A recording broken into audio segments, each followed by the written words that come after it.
अस्सलाम वालेकुम रहमतुल्लाह।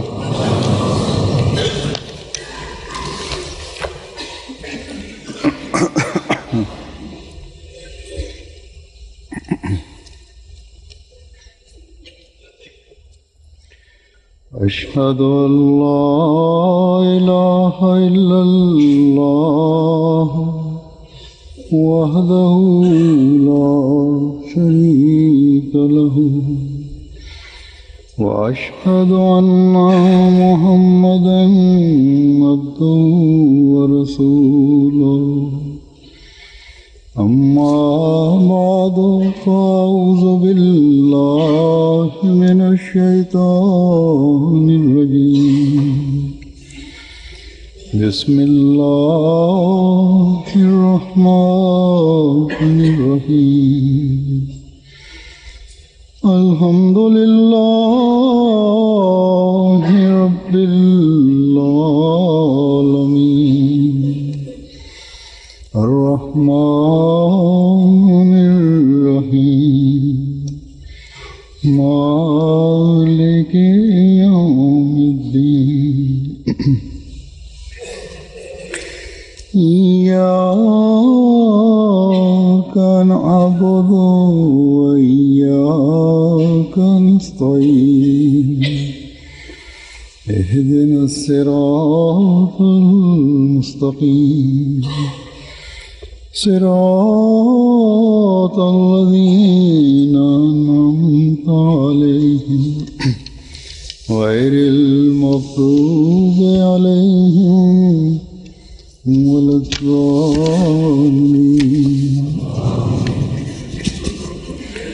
वइज़ा सअलक इबादी अन्नी फ़इन्नी क़रीब उजीबु दावतद दाई इज़ा दानी फ़ल्यस्तजीबू ली वलियुमिनू बी लअल्लहुम यरशुदून।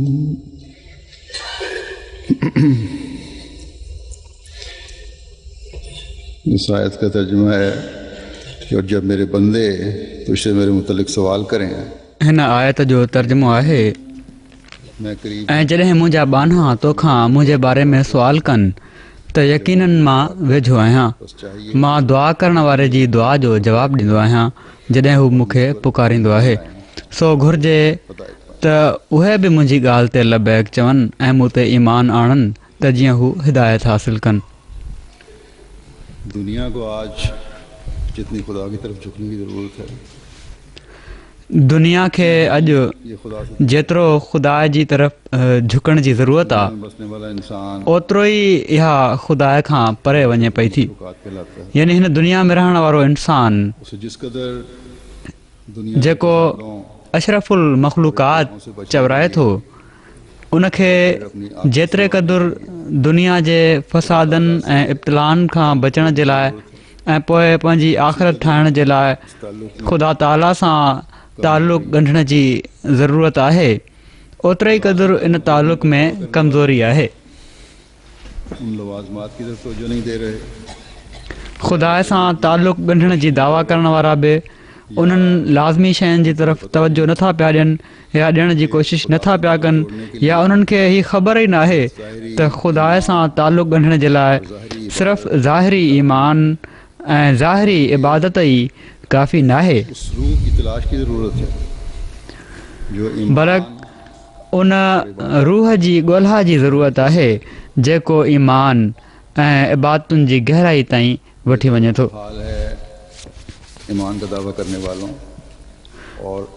हीअ त हाल आहे ईमान जी दावा करण वारनि जो ऐं अल्लाह ताला सां ताल्लुक़ ॻंढण जी दावा करण वारनि जो। पर हिकिड़ो तमामु वॾो तबिको आहे दुनिया जी तक़रीबन 3/4 आबादी जंहिं या त ख़ुदा ताला जे मुक़ाबले में शरीक बिहारे पंहिंजो पाण खे शिरक में मुब्तला करे छॾियो आहे या पोइ ख़ुदा जी हस्ती ते यकीन ई कोन्हनि।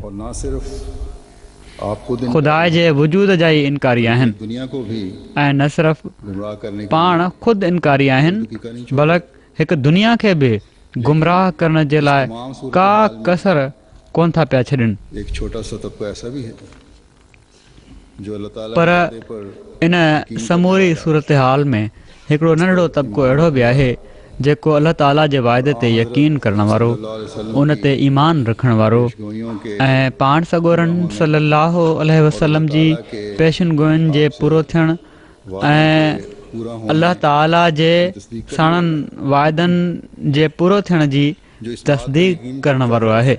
और रखता है कि इस ज़माने में जेको इन ॻाल्हि ते यकीन करे थो ऐं रखे थो त हिन ज़माने में जॾहिं दुनिया पंहिंजे पैदा करण वारे ज़मीन और आसमान के ऐं हिन ज़मीन ऐं आसमान जे ख़ालिक खे विसारे रही आहे रहमो इदराक नहीं रखती, या उन जी हस्तीअ जो मुकमिल फ़हम ऐं इदराक नथी रखे। इज़हार के लिए अल्लाह ताला पंहिंजी रुबूबियत जे इज़हार जे लाइ को ज़माने खे से निकालने के लिए, फ़साद जी हालत मां कढण जे लाइ, खुदा के करीब करने के लिए एक इमाम ज़मान को बाने खे ख़ुदा जे वेझो करण जे लाइ ये तबका या हिकिड़ो इमाम ज़मान मोकिलियो आहे। अल्लाह ताला के फजल से ऐं हीउ तबिको या टोलो या जमायत अल्लाह ताला जे फज़ल सां असां अहमदिन जो आहे। कायम हो जाना कि अल्लाह पर छा इन ते ईमान भेजने ऐं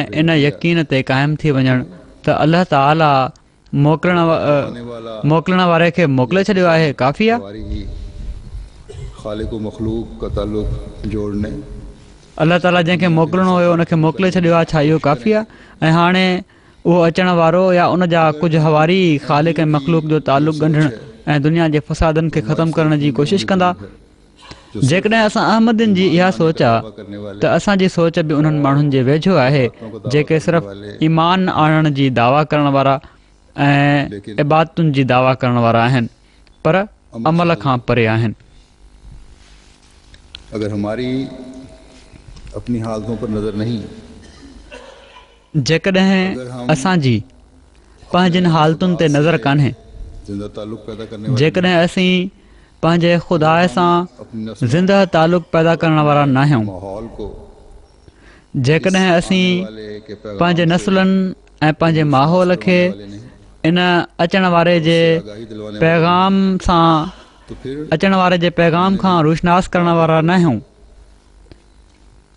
अचण वारे जे पैगाम खां रोशनास कराइण वारा न आहियूं ऐं उन खां आगाही कराइण वारा न आहियूं त पोइ असीं बि हासिल करे विञाए छॾियोसीं। अहमदी होने के बाद असां दुनिया खे बि दुश्मन बणायोसीं ऐं ख़ुदा खे बि कोन हासिल कयोसीं। सो अहमदी हुअण खां बाद हज़रत मसीह मौद अलैहिस्सलातु वस्सलाम जी बैत में अचण खां बाद हकीकी उन रूह खे पंहिंजे अंदरि पैदा करण जी कोशिशि करणी पवंदी उन मयारों जेको की कोशिश करनी होगी हिकिड़े सही अब्दे रहमान में हुअणु घुरिजे। पैदा उन्हनि मयारनि खे हासिल करण जी कोशिशि करणी पवंदी उम्मत जेके पाण सॻोरा सल्लल्लाहु अलैहि वसल्लम पैदा करण आया हुआ खबर जब अल्लाह ताला ने ऐं आ हजरत सल्लल्लाहु अलैहि वसल्लम को जन जे तो आपको उम्मत जे अंदरां निकिरी वञण जी ख़बर जॾहिं अल्लाह ताला पाण सॻोरन सल्लल्लाहु अलैहि वसल्लम खे ॾिनी आपको परेशान त पाण सॻोरन सल्लल्लाहु अलैहि वसल्लम खे उम्मत जे बारे में फ़िक्र पैदा थियो। तॾहिं अल्लाह ताला खेनि परेशान ॾिसंदे संदन दुआउनि खे उम्मत जे हक़ में क़बूल कंदे फरमायो व आख़रीन मिनहुम लम्मा यलहक़ू बिहिम व हुवल अज़ीज़ुल हकीम। इनसे मिली नहीं ऐं हिननि खां सवाइ हिकिड़ी ॿी क़ौम बि आहे जेके अञा ताईं उन्हनि सां मिलिया न आहिनि, जेका अञा ताईं उन्हनि सां मिली न आहे ऐं हू ग़ालिब ऐं हिकमत वारो आहे। सो अल्लाह ताला पाण सॻोरन सल्लल्लाहु अलैहि वसल्लम जी हीअ परेशानी हीअ चई ख़तमु फरमाए छॾी त ए मोहम्मद सल्लल्लाहु अलैहि वसल्लम जहिड़ी तरह अल्लाह ताला उन जाहिल ऐं मुशरिक क़ौम खे बाख़ुदा इंसान बनाए छॾियो हुयो, में पड़े हुए और खुदा के वजूद से बेबैर जहिड़ी तरह अयाशिन में ॿुॾल ऐं ख़ुदा जे वजूद खां नावाक़िफ़ उम्मत इबादतुनि जा मयार हासिल करण वारा बणिजी विया, अहिड़ी तरह उम्मत जे बिगड़ण जे बावजूदु पैदा कर आख़रीन में फिर तुंहिंजो हिकिड़ो सचो आशिक़ पैदा करे उन जे ज़रिए वरी उहे इबादुर रहमान बनाईंदुसि जो जेके पोइ मेरी बंदगी का मुंहिंजी ॿानहाइप जो हक़ अदा करण वारा थींदा। सल्लल्लाहु अलैहि वसल्लम गो एक सो ऐं मोहम्मद सल्लल्लाहु अलैहि वसल्लम तोड़े हिकिड़ो वक़्ती ज़वाल त थींदो, खुदा ने पर ग़ालिब ऐं हिकमत वारे ख़ुदा ही फ़ैसिलो करे फिटी कयो आहे त हाणे मोहम्मद सल्लल्लाहु अलैहि वसल्लम जो दीन ई समूरी इंसानियत जे लाइ निजात जो दीन आहे। दुनिया के फसादों को दूर हाणे मोहम्मद सल्लल्लाहु अलैहि वसल्लम जो दीन ई दुनिया जे फसादनि खे ख़तमु करण जे लाइ आख़िरी उमेदगाह ऐं इलाज आहे। दिखाकर हाणे हिन दीन ई पंहिंजी ख़ूबसूरती ॾेखारे दुनिया जे दीननि ते ग़ालिब अचिणो आहे। छोड़ने के लिए मसीह मोहम्मदी हाणे अलाह ताला सां तालुक़ जोड़ण जे लाइ मसीह मोहम्मदी ऐं उन जे मञण वारनि ई किरदारु अदा करणो आहे। जो रब्बुल आलमीन सो अलाह ताला जेको रब्बुल आलमीन आहे उसने अशरफुल मखलूकात को उन ज़ाया होने से बचाने के लिए अशरफुल मखलूकात खे ज़ाया थियण खां बचाइण जे लाइ उसका मुकाम दिलाने के लिए ख़ैर उम्मत खे उन जो फरमाया और आइंदा फरमाता रहेगा मक़ाम ॼाणाइण जे लाइ ही सामान फरमायो आहे ऐं आइंदा फरमाईंदो रहंदो। कि ये आशिक़ पाण सॻोरन सल्लल्लाहु अलैहि वसल्लम खे हीअ तसली ॾिनई त ही सचो आशिक़ जेको ईंदो जेको वरी दुनिया में दीन खे क़ाइमु कंदो, हज़रत सल्लल्लाहु अलैहि वसल्लम के तुफ़ैल से ही पर पाण सॻोरन सल्लल्लाहु अलैहि वसल्लम जे ई तुफ़ैल सां आएगा। ही अचण वारो मसीह मऊद मसीह मौद अलैहिस्सलाम ईंदो।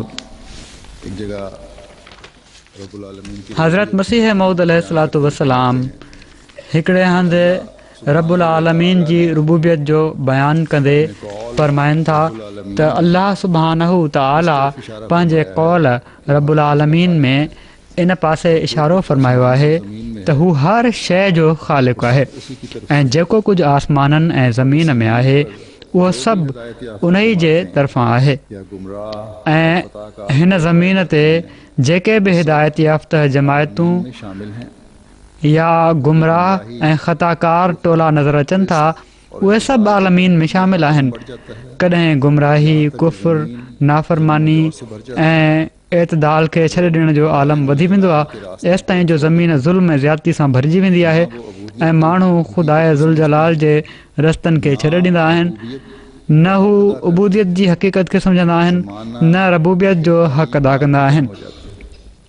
और ज़मानो हिकिड़ी ऊंदाही राति वांगुरु थी वेंदो आहे ऐं दीन इन मुसीबत हेठि लताड़ियो वेंदो आहे। ज़मीन एक दूसरी ज़मीन से बदल पोइ अलाह ताला हिकिड़ो ॿियो आलम आणींदो आहे तॾहिं हीअ ज़मीन हिकिड़ी ॿी ज़मीन में मटिजी वेंदी आहे ऐं हिकिड़ी नई तक़दीर आसमान तां नाज़िल थींदी आहे ऐं माण्हुनि खे आरिफ़ दिलियूं यानी सुञाणण वारियूं दिलियूं ख़ुदा ताला जी नेमतुनि जो शुक्र अदा करण जे लाइ खुदा ताला के ऐं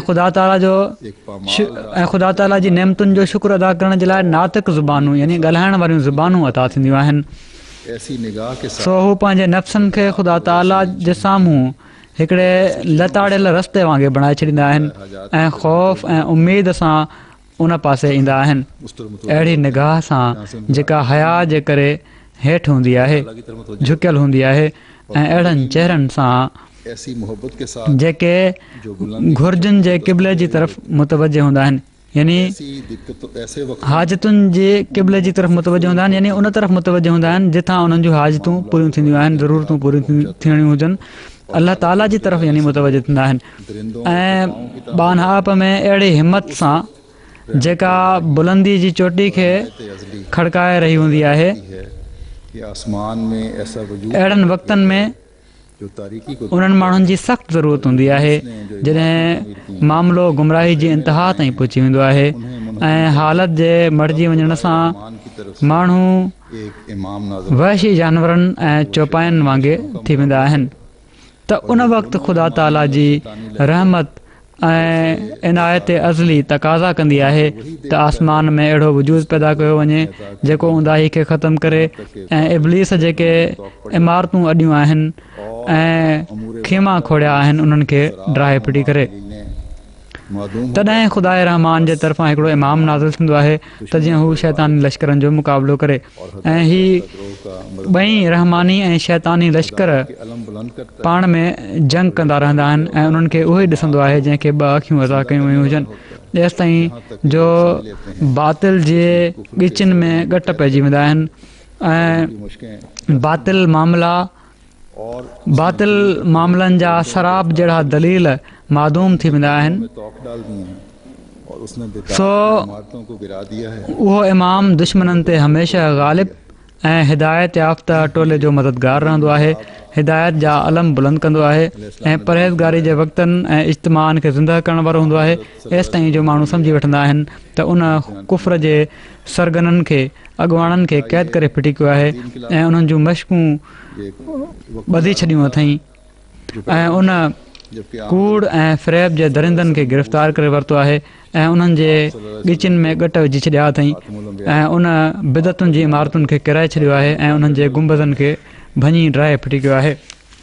हीउ अज़ीम इनक़लाब जंहिंजो बयानु पाण इस्लाम फरमायो आहे पाण सॻुरनि सलम जे ज़रिए अची वियो, इहो ई बयानु फरमाए रहिया आहिनि पाण त छा हीउ वक़्ती इनक़लाब हुयो, हीउ वक़्ती आलम हुयो जेको पैदा थियो जॾहिं त पाण सॻुरा सलम मबूस थिया। पाण सॻुरा सलम त ख़ातमुल अंबिया हुआ, संदन ज़मानो त क़यामत ताईं रहण वारो ज़मानो आहे, संदन उम्मत त क़यामत ताईं फ़तह याब रहण वारी उम्मत आहे ऐं पाण मुस्लिम उम्मत जा नबी आहिनि। सो जहिड़ो की मूं चयो अलाह ताला हिन इनक़लाब जे जारी रहण जे लाइ पाण इस्लाम खे ख़बर ॾिनी हुई त हिकिड़ो आईंदा ज़माने में हिकिड़ो माण्हू ईंदो। इन ॻाल्हि खे खोलींदे हज़रत मसीह मौऊद अलैहिस्सलाम वरी अॻिते फ़रमाइनि था, वरी अलाह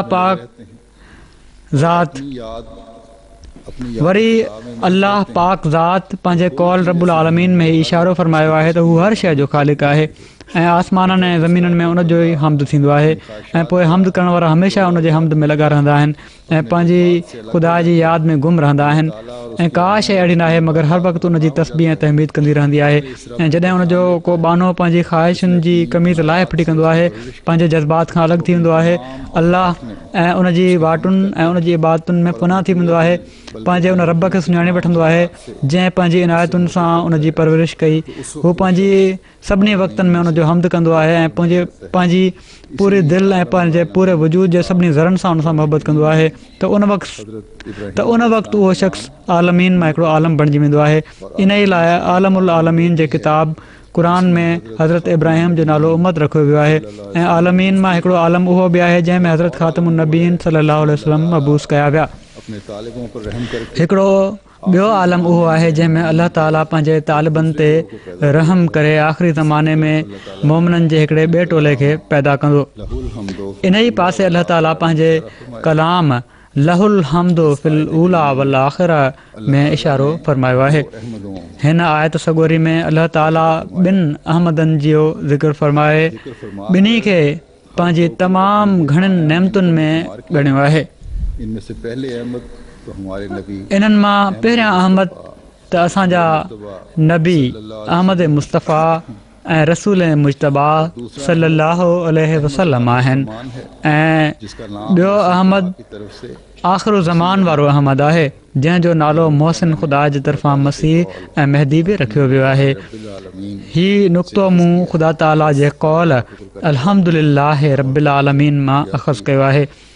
सो हर गौर ऐं फ़िक्र करण वारे खे गौर करणु घुरिजे। हीअ संदन अरबी किताब आहे एजाज़ुल मसीह, ॿई हवाला उन जा आहिनि। सो कामिल अब्द जी कामिल पैरवी ऐं उन जे इश्क़ ऐं मुहबत जी इंतिहा जे करे पंहिंजी ख़्वाहिशुनि जो चोलो लाहे उछलण जे करे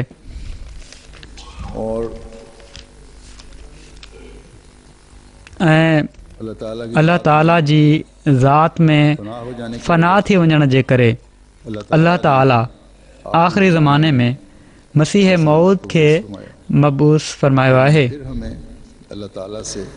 जन वरी असांखे अलाह ताला सां इश्क ऐं वफ़ा ऐं अबूदियत जा रस्ता ॾेखारिया।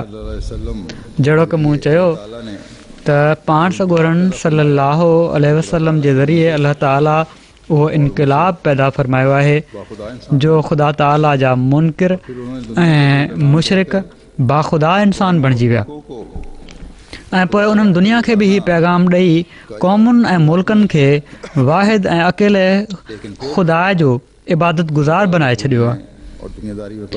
पर वरी ख़ुदा ताला खे विसारण ऐं दुनियादारी में पवण जे करे पंहिंजी पैदाइश जे मक़सद खे विसारे अलाह ताला जे इनामनि खां महरूम उन्हनि खे कयो वियो। बेशक उन उंदाहे दौर में बि किथे किथे इन रूहानी निज़ाम जे तसलसुल खे क़ाइमु रखण जे लाइ मुक़ामी तौर ते अलाह ताला पंहिंजे नेक बाननि खे खड़ो कंदो रहियो, पर उहो शान ऐं शौक़त, उहा साख जेका मुस्लमाननि जी हुई, उहो तालुक़ बिल्लाह जेको इस्लाम जे शुरू जे ज़माने में उमूमन नज़र अचे पियो, उहो ग़ाइबु थी वियो। सो हाणे अहमद सानी जे ज़रिए सां रब्बुल आलमीन जेको इनक़लाब पैदा करण जो ऐलान फ़रमायो आहे उनखे पाण इस्लाम जे मञण वारनि जारी रखिणो आहे ऐं जेके जारी रखण वारा आहिनि उहे ई हक़ीक़त में खेनि मञण वारा आहिनि। अब्दुर्रहमान बणिजणो आहे ऐं अब्दुर्रहमान अलाह ताला खां मदद घुरंदे बनाइणा आहिनि। तॾहिं असां अॼु ॿियनि मुस्लमाननि खां मुख़्तलिफ़ चवराइण जो हक़ु रखूं था, उन्हनि खां अलॻि चवराइण जो हक़ु रखूं था। न त जहिड़ो की मूं चयो सिर्फ़ु ईमान जी दावा त का अहिड़ी शइ न आहे जंहिंसां असीं ॿियनि खां पंहिंजो पाण खे मुमताज़ सम्झूं। हज़रत मसीह मऊद अलैहिस्सलातु वस्सलाम आया ऐं इस्लाम जी नशत सानिया जो अज़ीम कमु करे विया। पाण इस्लाम जे असाबनि मां उहे इबादुर रहमान पैदा थिया जिन खे रोया ऐं कुशूफ़ नज़र ईंदा हुआ, जेके रोया ऐं कुशूफ़ ॾिसंदा हुआ। उहे माण्हू पैदा थिया जिन अलाह ताला जो अब्द बणिजण जो हक़ अदा कयो। सो तोड़े हज़रत मसीह मौद अलैहिस्सलाम जे ज़रिए सां ई आख़िरीन जी पेशगोई पूरी थी, पर संदन असाबनि खे उहो मक़ाम मिलियो जो जन उन्हनि खे पहिरियों सां मिलाए छॾियो। पर हाणे ही निज़ाम ऐं जमायत जी तरक़ियुनि जूं पेशगोयूं क़यामत ताईं आहिनि। असां जॾहिं वॾे फ़ख़्र सां इन जो ज़िक्र कंदा आहियूं त सिर्फ़ु ज़िक्र करणु काफ़ी न आहे, असांखे इन इनक़लाब जो हिसो बणिजण जे लाइ पंहिंजियुनि ज़िम्मेवारियुनि खे बि सम्झणो पवंदो। सिर्फ़ु पंहिंजे बुज़ुर्गनि जे हालात ते असीं ख़ुशि नथा थी सघूं, असांखे उन तसलसुल खे बि क़ाइमु रखण जी ज़रूरत आहे जेको इनक़लाब जी सूरत में हज़रत मसीह मौद अलैहिस्सलाम जे असाबनि जी ज़िंदगियुनि में असांखे नज़र अचे थो।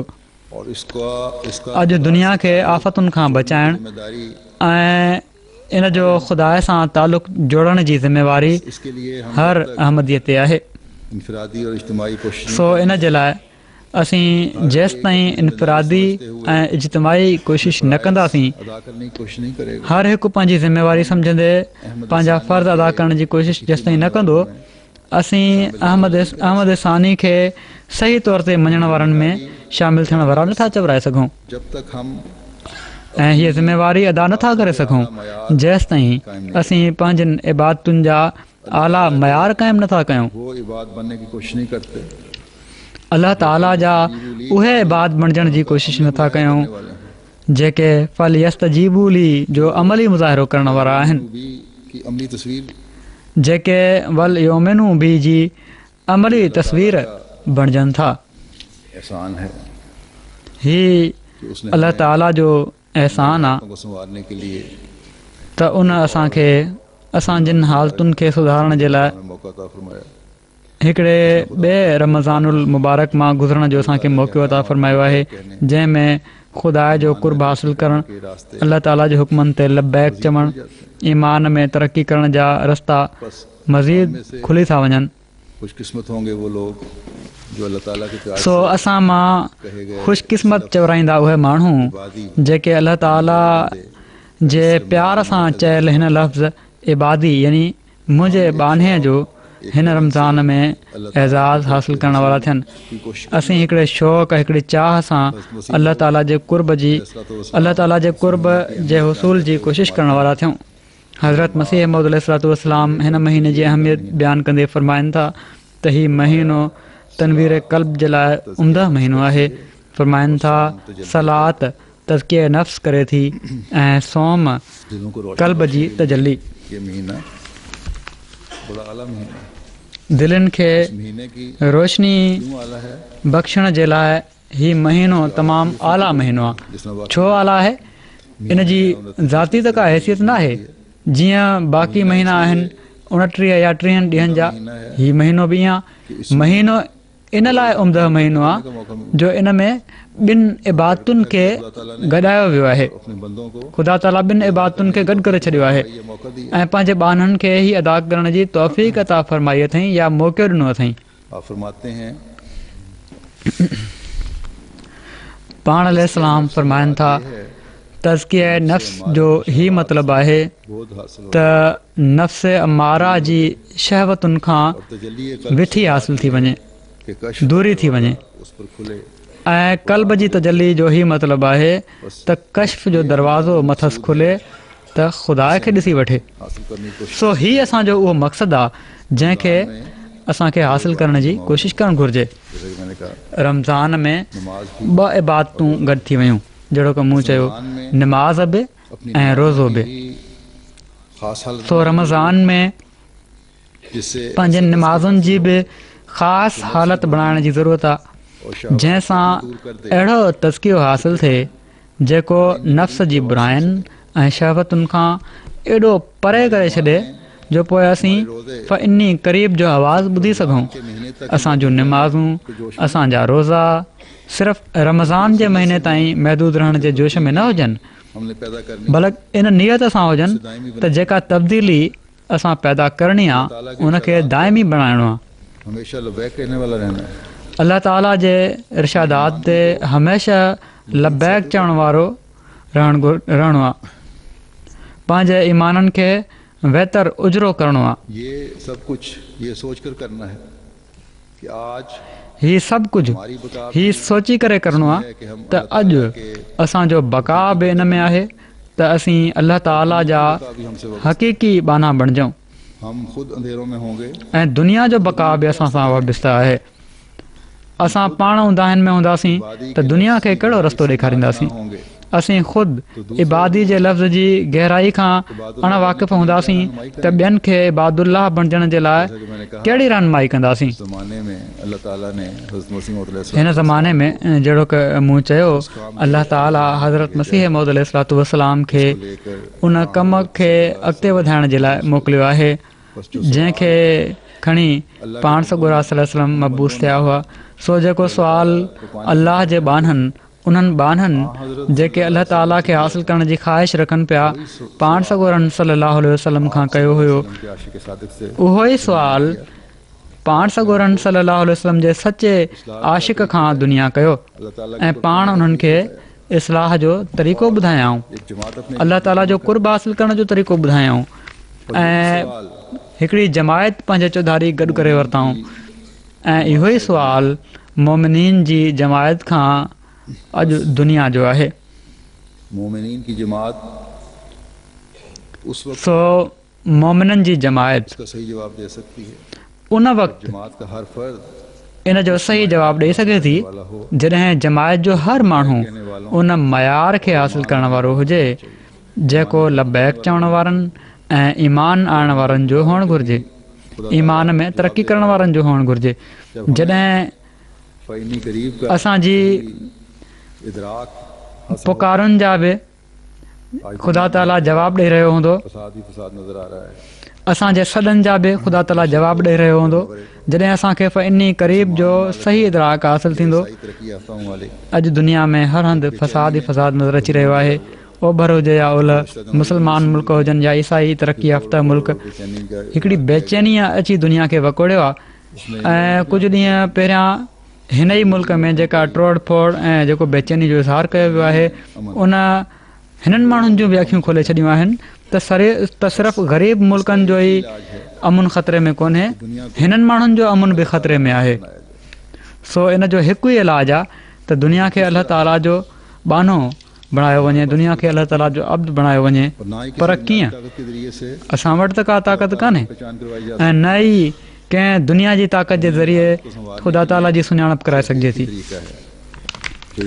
दुनिया जी हालत खे सुधारण जे लाइ सिर्फ़ु हिकिड़ो ई तरीक़ो आहे जेको हिन ज़माने जे इमाम असांखे ॿुधायो आहे त जिथे ही अमुन जो पैगाम पहुचायो उते दुआउनि सां अलाह ताला जी मदद बि घुरो, दुआनि जी तरफ़ तमामु घणो ज़ोर ॾियो। जिथे कोशिशूं कयो उते कोशिशुनि खां वधीक दुआउनि ते निसार कयो, उते कोशिशुनि खां वधीक दुआउनि ते निसार कयो। पर जहिड़ो की पहिरियां बि मूं बयानु कयो आहे त अलाह ताला जी मदद ऐं दुआउनि जी क़बूलियत उन्हनि खे ई मिलंदी आहे जेके अलाह ताला जे हुकुमनि ते अमल करण वारा ऐं अलाह ते पंहिंजे ईमान खे मज़बूत करण वारा आहिनि। दुआउनि जी क़बूलियत जा जेके तरीक़ा हज़रत मसीह मौद अलैहिस्सलाम असांखे ॿुधाया आहिनि, उन्हनि मां के तरीक़ा मुख़्तसरनि मां पेश कयां थो। उहे कहिड़ियूं ॻाल्हियूं आहिनि जिन ते लबैक चवराए अलाह ताला दुआऊं ॿुधण ऐं जवाबु ॾियण जो फरमाए थो। उहो कहिड़े क़िस्म जो ईमान आहे जेको हिदायत जे रस्तनि जी तरफ़ रहनुमाई कंदे बाने ऐं ख़ुदा जे ताल्लुक़ खे मज़बूत करे थो। हिकिड़ो शर्त जेको हज़रत मसीह मऊद अलैहिस्सलाम बयानु फरमायो आहे उहो ही आहे त इंसान तक़वा ते हलण वारो हुजे, ख़ुदा ताला जो ख़ौफ़ ऐं डपु हर वक़्तु उन जे साम्हूं रहे, हर वक़्तु ही साम्हूं रहे त ख़ुदा ताला मूंखे हर वक़्तु ॾिसे पियो थो। मुंहिंजो समूरो उथणु वेहणु उन जे साम्हूं आहे।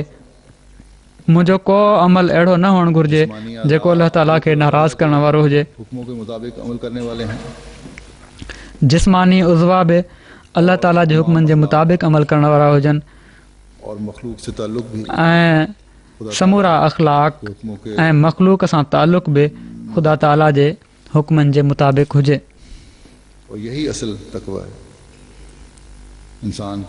ऐं इहा ई असुल तक़वा आहे। इंसान जी अखि, कन, नक, ज़बान, हथ, पेर सभु उहे कम करे रहिया हुजनि जेके ख़ुदा ताला खे पसंदि आहिनि। ऐं हीउ ओड़ी महिल थी सघे थो जॾहिं ख़ुदा ताला जे वजूद ते कामिल यकीन हुजे। पाण फरमाइनि था त अलाह ताला जे वजूद ते कामिल यकीन पैदा कयो। इन लाइ हज़रत मसीह मऊद अलैहिस्सलाम हिकिड़ी अहम ॻाल्हि हीअ बि फरमाई आहे त दुआउनि जी क़बूलियत जे लाइ ख़ुदा ताला जे वजूद ते कामिल यकीन ज़रूरी आहे। पोइ इन ॻाल्हि ते यकीन त जेकॾहिं ख़ुदा ताला आहे ऐं हीअ ज़मीन ऐं आसमान ऐं हीअ काइनात ऐं समूरियूं काइनातूं ऐं हर उहा शइ जंहिंजो असांखे इल्मु आहे या न आहे उनखे पैदा करण वारो ख़ुदा आहे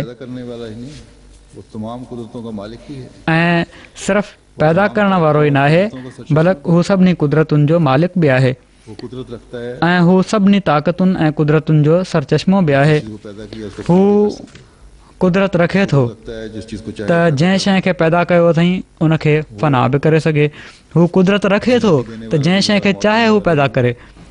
हू ज़िंदगी ॾियण वारो बि आहे ऐं मौत ॾियण वारो बि आहे। मुर्दनि खे ज़िंदा करण वारो आहे ऐं ज़िंदनि खे मारण वारो आहे। ऐं दुआउनि जे ज़रिए सां हू अहिड़ो इनकलाब पैदा करण वारो आहे जेको मुर्दनि में नओं रूह फूके छॾे थो। ऐं तॾहिं ही ईमान थींदो जो हू सभु कुदरत रखे थो त हू असांजी दुआउनि खे ॿुधी क़बूल करे ऐं हू कंदो आहे उन्हनि दुआउनि खे जंहिंखे हू बहितर सम्झंदो आहे। पाण फरमाइनि था त उन्हनि दुआउनि खे ॿुधी क़बूल कंदो आहे जंहिंखे हू बहितर सम्झंदो आहे। पोइ दुआ जी लाज़मी शयुनि मां हीअ बि लाज़मी ॻाल्हि आहे त उन में रिकत हुजे। जॾहिं दुआ घुरिजे त सिर्फ़ु ज़बानी थोरा लफ़्ज़ दोहिराए नमाज़ मां या दुआउनि मां फ़ारिग़ न थी वञो, बल्कि हिकिड़ी रिकत हुजे, हिकिड़ो सोज़ हुजे, दिलि भिॼी पवे ऐं अखियुनि मां ॻोढ़ा हली पवनि, जेके इन सोच सां वेही रहिया हुजनि त ख़ुदा ताला ई उहो आख़िरी सहारो आहे जेको मुंहिंजी दुआउनि खे क़बूलु करण वारो आहे। हिकिड़े इज़्तिराब जी कैफ़ियत तारी थी वञे, हिकिड़ी बेक़रारी हुजे त हीउ आख़िरी सहारो आहे, जेकॾहिं हीउ ख़तमु थी वियो त मुंहिंजी दुनिया ऐं आख़िरत बर्बाद थी वेंदी। हुज़ूर फ़रमाइनि था त हीअ हालत हुअणु घुरिजे तव्हांजिन दुआउनि जी। वरी हिकिड़ो शर्त दुआ जी क़बूलियत जो आजिज़ी आहे। हीअ आजिज़ी आहे जेका ख़ुदा ताला जे वेझो कंदी आहे। इन लाइ हज़रत मसीह मौद अलैहिस्सलातु वस्सलाम फ़रमाइनि था, बदतर बनो हर एक से अपने ख़्याल में, शायद इसी से दख़ल हो दारुल विसाल में। त पंहिंजी आजिज़ी जी इंतिहा ताईं पहुचंदो, पंहिंजो पाण खे घटि सम्झंदो, पंहिंजे नफ़्स खे हर क़िस्म जे तकबुर खां पाक कंदो, तॾहिं ख़ुदा ताला सां तालुक़ पैदा थियण जो इम्कान पैदा थी सघे थो। न त मुतकबिर जो, तकबुर करण वारे जो ख़ुदा ताला सां कुर्ब जो को इम्कान कोन्हे। ऐं जॾहिं ख़ुदा ताला जो वसल ऐं कुर्ब मुयसरु नाहे त पोइ दुआउनि जी क़बूलियत बि नाहे। हज़रत मसीह मौद अलैहिस्सलातु वस्सलाम हिकिड़े हंधि फ़रमाइनि था त जेका दुआ आजिज़ी, इज़्तिराब ऐं ग़म सां भरियल हालत वारी हुजे, उहा ख़ुदा ताला जे फज़ल खे छिके आणींदी आहे ऐं क़बूल थी करे असुलु मक़सद ताईं पहुचाईंदी आहे। पर ॾुखियाई ही आहे त हीअ बि ख़ुदा ताला जे फज़ल खां बग़ैर हासिल नथी थी सघे। फ़रमाइनि था त असुलु ऐं सही दुआ जे लाइ बि दुआ जी ज़रूरत आहे। इंसान लगातार दुआ घुरंदो रहे त मूंखे दुआउनि जी तौफ़ीक़ बि मिले, यानी मक़बूल दुआउनि जी तौफ़ीक़ मिलण जे लाइ बि दुआउनि जी ज़रूरत आहे। सो जॾहिं हीअ सोच हूंदी त पोइ दुआउनि खां ग़फ़लत ऐं उन्हनि अमलनि खां दूरीअ जो सुवाल ई पैदा नथो थिए जन अमल करण ऐं कुर्ब इलाही जो ज़रियो बणिजण जो अलाह ताला इरशाद फ़रमायो आहे। पाण अलैहिस्सलाम हिकिड़े हंधि फ़रमाइनि था त अल्लाह जल्ल शानहू जेको दरवाज़ो पंहिंजी मख़लूक़ जी भलाईअ जे लाइ खोलियो आहे, उहो हिकु ई आहे, यानी दुआ। जॾहिं को शख़्स रोअंदे तौबाहज़ारी कंदे इन दरवाज़े में दाख़िल थींदो आहे त हू मौला करीम उनखे पाकीज़गी ऐं तहारत जी चादर पाराए छॾींदो आहे ऐं पंहिंजी अज़मत जो ग़लबो उन ते एतिरे क़दुरु करे छॾींदो आहे जो ख़ाम खां कमनि ऐं नाकारा हरकतुनि खां हू कोहें भॼी वेंदो आहे। पर यानी ख़ुशकिस्मत आहिनि उहे जेके तौबाहज़ारी कंदे पंहिंजी दिलनि खे पाक कंदे दुनिया जी लग़वियात खां पंहिंजो पाण खे बचाईंदे अलाह ताला जे उन्हनि मुक़रबनि मां थी वेंदा आहिनि जिन ते अलाह ताला पंहिंजी अज़मत जो ग़लबो फ़रमाए छॾींदो आहे, उन्हनि खे बुराइनि खां परे करे छॾींदो आहे। पर इन मुक़ाम खे हासिल करण जे लाइ बि कोशिशि पहिरियां इंसान खे ई करणी पवंदी आहे, उन ई खे अलाह ताला जे अॻियां निबड़णो पवंदो आहे। इहो ई कुदरत जो क़ानून आहे, इहो ई अलाह ताला जो क़ानून आहे, शरीयत जो क़ानून आहे। अलाह ताला इहो ई फ़रमायो आहे। पोइ दुआउनि जी क़बूलियत जे लाइ अलाह ताला जे हुकुमनि मां हिकिड़ो अहम हुकुम ही आहे जंहिंजी पहिरियां बि मुख़्तसरन ॻाल्हि थी चुकी आहे। उहे अलाह ताला ऐं बाननि जा हक़ आहिनि। हज़रत मसीह मौद अलैहिस्सलातु वस्सलाम इन बारे में फ़रमाइनि था त तव्हां ईअं थी वञो जो न मख़लूक़ जो हक़ तव्हां ते बाक़ी रहे न ख़ुदा जो। यादि रखो, जेको मख़लूक़ जो हक़ खाए थो उन जी दुआ क़बूल नाहे थींदी, छो त हू ज़ालिम आहे।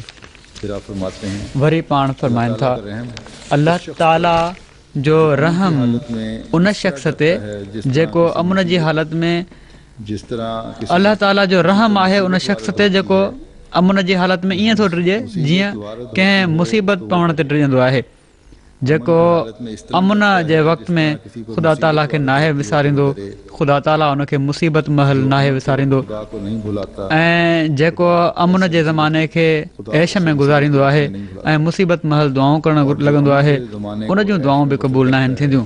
और मुसीबत के वक्त में दुआएं करने लगता है। सो फरमाइनि था त अमन जी हालत में बि तव्हांखे ख़ुदा ताला जी तरफ़ तवजो रखणु घुरिजे, उन खां दुआऊं घुरणु घुरिजनि। इहो ई दुआउनि जी क़बूलियत जो राज़ आहे। अलाह ताला जेको चयो आहे त अलाह ताला जेको चयो आहे न त मुंहिंजी ॻाल्हि मञो, त ही उन्हनि ॻाल्हियुनि मां आहे त हर हालत में उन खां दुआऊं घुरंदा रहो। सिर्फ़ु रमज़ान जे महीने में न, कंहिं ॾुखियाई महल न, कंहिं मुसीबत जे वक़्त में न, बल्कि हर अमुन ऐं सलामती जे वक़्त में, आम हालतुनि में बि अलाह ताला जे अॻियां निबड़णु ज़रूरी आहे। बल्कि हर अमन और सलामती के वक़्त में भी वरी पाण फरमाइनि था त दुआउनि जी क़बूलियत जे लाइ हीअ बि ज़रूरी आहे त इंसान पंहिंजे अंदरि पाक तब्दीली पैदा करे। जेकॾहिं बुराइनि खां नथो बची सघे ऐं ख़ुदा ताला जी हदुनि खे टोड़े थो, ख़ुदा ताला जूं हदूं उरांघे थो, त दुआउनि में को असरु नाहे रहंदो। सो जॾहिं अलाह ताला फरमायो आहे त फल यस्तजीबू ली, सो हू मुंहिंजी ॻाल्हि ते लबैक चवनि, त उन्हनि सभिनी ॻाल्हियुनि जी तलाश करणी पवंदी जिन खे करण जो ख़ुदा ताला हुकुम ॾिनो आहे, त जीअं उन्हनि खे बजा आणे अलाह ताला जो कुर्ब हासिल थिए। और तमाम उन बातों को तलाश करके ऐं सभिनी उन्हनि ॻाल्हियुनि खे तलाश करे उन्हनि ॻाल्हियुनि खां बचण जी कोशिशि करणी पवंदी जिन खां बचण जो अलाह ताला हुकुम ॾिनो आहे। ऐं क़ुर शरीफ़ में ही हुकुम सवनि जे तादाद में आहिनि। हज़रत मसीह मौद अलैहिस्सलाम हिकिड़े हंधि फरमाइनि था त ख़ुदा ताला जी अज़मत पंहिंजनि दिलनि में विहारियो ऐं उन जे जलाल खे पंहिंजी अखियुनि जे साम्हूं रखो। ऐं यादि रखो त क़ुर शरीफ़ में 500 जे वेझो हुकुम आहिनि ऐं उन तव्हांजे हर हिकु उज़वे ऐं हर हिकु कुवत ऐं हर हिकु वज़अ ऐं हर हिकु हालत ऐं हर हिकु उमिरि ऐं हर हिकु मर्तबा फ़हम ऐं मर्तबा फितरत ऐं मर्तबा सलूक ऐं मर्तबा इनफ़राद ऐं इज्तिमा जे लिहाज़ खां हिकिड़ी नूरानी दावत तव्हांजी कई आहे। सो तव्हां इन दावत खे शुक्र सां क़बूल कयो ऐं जेतिरे क़दुरु खाधा तव्हांजे लाइ तयारु कया विया आहिनि उहे सभई खाओ ऐं सभ मां फ़ाइदो हासिलु कयो। जेको शख़्स इन्हनि सभिनी हुकुमनि मां हिकिड़े खे बि टारे थो, मां सच सच चवां थो त अदालत जे ॾींहुं उन खां पुछाणो थींदो। जेकॾहिं छुटकारो चाहियो था त दीनुल अजाइज़ अख़्तियार कयो ऐं मिसकीनीअ सां क़ुर शरीफ़ जी पाञारी पंहिंजे कंधनि में विझो। दीनुल अजाइज़ इहो ई आहे त जेके हुकुम आहिनि उन्हनि ते जेतिरे हद ताईं अमल थी सघे थो कयो। उन खां अॻिते पोइ तरक़ी कंदव त अॻिते पोइ अॻिलियूं सलूक जूं वाटूं हूंदियूं, पर बुनियादु इहो ई आहे त हुकुम जेके आहिनि उन्हनि ते जहिड़ी तरह कया विया आहिनि, उहे हुकुम जहिड़ी तरह कया विया आहिनि उन्हनि ते अमल करण जी कोशिशि कई वञे। फरमाइनि था त क़ुर शरीफ़ जी पाञारी पंहिंजे कंधनि में विझो, छो जो शरीर हलाक थींदो ऐं सरकश खे जहन्नुम में किरायो वेंदो, पर जेको ग़रीबी सां मिसकीनीअ सां कंधु निवड़ाए थो उहो मौत खां बची वेंदो। दुनिया जी ख़ुशहाली जे शर्तनि सां ऐं ख़ुदा ताला जी इबादत न कयो, छो जो अहिड़े ख़्याल जे लाइ खॾ साम्हूं आहे। ईअं सोचण सां हिकिड़ी खॾ साम्हूं आहे, बल्कि तव्हां इन लाइ उनजी पूॼा कयो जो पूॼा हिकिड़े, छो जो पूॼा ख़ालिक जो हिकिड़ो तव्हां ते हक़ आहे। घुर्जे त पूॼा ई परस्तिशी तव्हांजी ज़िंदगी थी वञे ऐं तव्हांजी नेकिन जो फ़क़ति इहो ई मक़सदु हुजे त उहो असली महबूब ऐं असली मोहसिन राज़ी थी वञे, छो त जेको इन खां घटि ख़्यालु आहे उहा ठोकर जी जॻह आहे। अलाह करे त हिन रमज़ान में असां हिन नुक़्ते खे बि सम्झंदे हक़ीक़ी पंहिंजे मोहसिन खे राज़ी करण वारा बणिजी वञूं। रमज़ान सां गॾु दुआउनि जी क़बूलियत, हुकमनि जी पाबंदी, ईमान में मज़बूती ऐं हिदायत जे उसूल खे ॻंढे जोड़े अलाह ताला जेको इन तरफ़ असांजो ध्यानु छिकायो आहे त मां त पंहिंजे ॿाननि जी बहितरी ऐं उन्हनि खे आफ़तुनि ऐं मुसीबतुनि ऐं अज़ाब खां बचाइण जे लाइ हर वक़्तु तयारु आहियां, पर ॿाननि खे बि पंहिंजो ॿानहाइप जो हक़ अदा करणो पवंदो। पंहिंजो पाण खे मुंहिंजे ख़ालिस ॿाननि जी या ख़ासि ॿाननि जी तरफ़ मनसूब करे तव्हां बि उन्हनि ॻाल्हियुनि खे बजाइण जी तव्हांखे बि कोशिशि करणी पवंदी, उन तालीम ते अमल करणो पवंदो जेका कसरत नज़र आई। ख़ुदा ताला जा ख़ासि बाना ख़ुदा ताला जी मख़लूक जे लाइ खणी आया आहिनि या आणींदा आहिनि त जीअं दुनिया में इबादुर रहमान जी घणाई नज़र अचे त जीअं हिननि इबादुर रहमान जे करे दुनिया प्यार मोहबत ऐं अमन जो गहवारो बणिजे त जीअं हिन दुनिया में जन्नत जा नज़ारा नज़र अचनि। सो असांजी ईमान में मज़बूती जी दावा ज़माने जे मुनादी खे ॿुधणु ऐं क़बूल करणु ख़ुदा ताला जी मख़लूक सां हमदर्दी जो जेको अहम फ़र्ज़ु जेको ख़ुदाई जमातुनि जे हवाले कयो वेंदो आहे असांखां हिन ॻाल्हि जी तक़ाज़ा करे थो त असीं ख़ुदा ताला जे ख़ालिस बाननि में शामिलु थियूं, उन्हनि बाननि में शामिलु थियूं जंहिं जूं दुआऊं ख़ुदा ताला क़बूल फ़रमाए थो, उन्हनि बाननि में शामिलु थियूं जेके पंहिंजनि हालतुनि में इनकलाब पैदा कनि था, उन्हनि बाननि में शामिलु थियूं जेके मख़लूक जी हमदर्दी जे करे उनखे बुराइनि ऐं अलाह ताला जे अज़ाब खां बि बचाइण जी कोशिशि करण वारा हूंदा आहिनि। सो ही रमज़ान असांखे इन्हनि ॻाल्हियुनि जी ट्रेनिंग ॾियणु ऐं असांखे सही अब्द बणजण जा मयार हासिलु करणु ऐं पंहिंजे ईमाननि में मज़बूती ऐं ओझर पैदा करण जे लाइ आयो आहे। सो ख़ुशकिस्मत चवराईंदासीं असीं जेकॾहिं इन मां भरपूर फ़ाइदो वठूं। अलाह ताला असांखे इन जी तौफ़ीक़ अता फ़रमाए। अॼु दुनिया खे फ़सादनि खां बचाइण, तबाही जी खॾ में किरण खां बचाइण जे लाइ कंहिं दुनिया जे साज़ ऐं सामान जी ज़रूरत कान्हे जहिड़ो की मूं चयो ऐं न ई कमु अची सघे थो। सिर्फ़ु ऐं सिर्फ़ु हिकिड़े हथियार जी ज़रूरत आहे ऐं उहो दुआ जो हथियार आहे। सो हिन रमज़ान में जिथे पंहिंजे लाइ पंहिंजे नसुलनि जे ईमान ऐं तालुक़ बिल्लाह जे लाइ दुआऊं घुरो, हिन दुनिया खे तबाही खां बचाइण जे लाइ बि दुआऊं घुरो।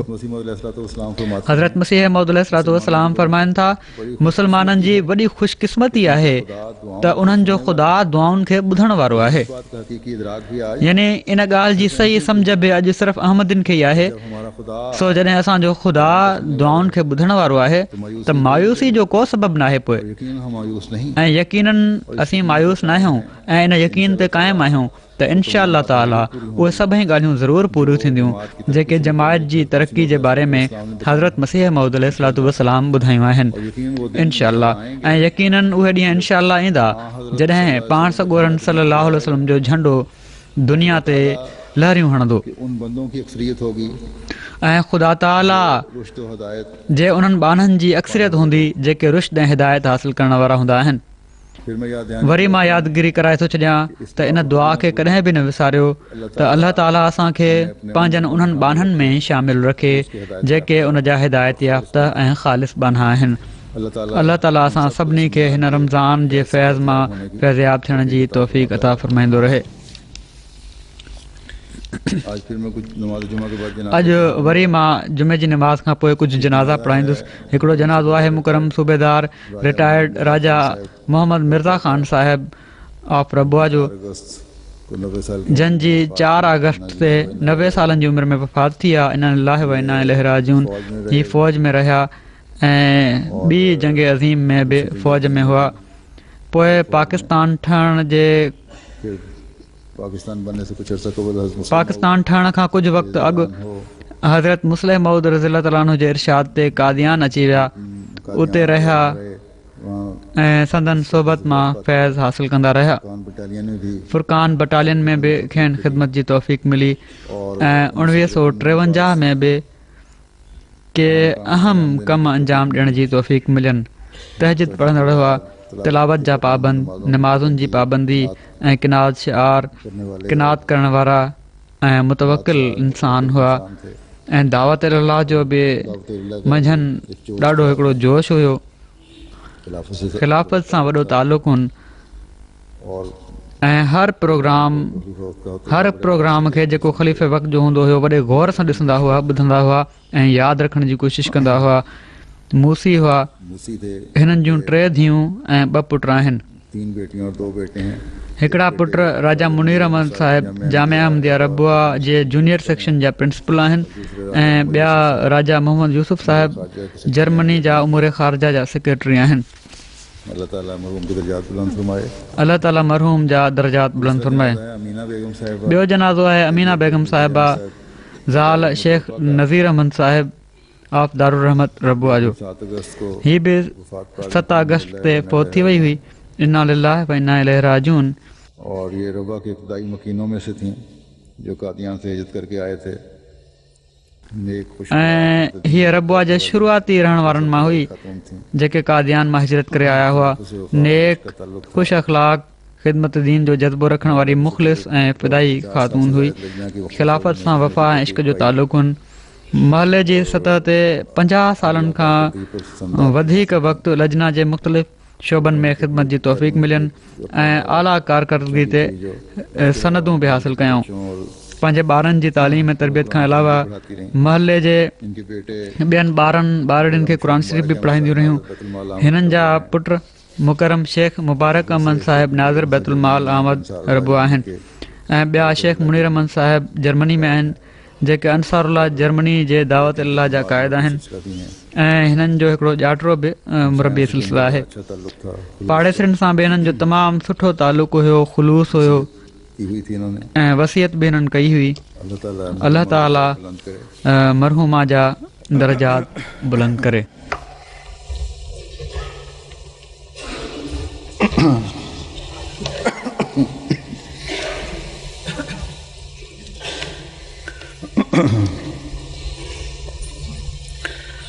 अल्हम्दुलिल्लाह नहमदुहु व नस्तईनुहु व नस्तगफिरुहु व नुमिनु बिही व नतवक्कलु अलैहि व नऊज़ु बिल्लाहि मिन शुरूरि अनफुसिना व मिन सय्यिआति अअमालिना।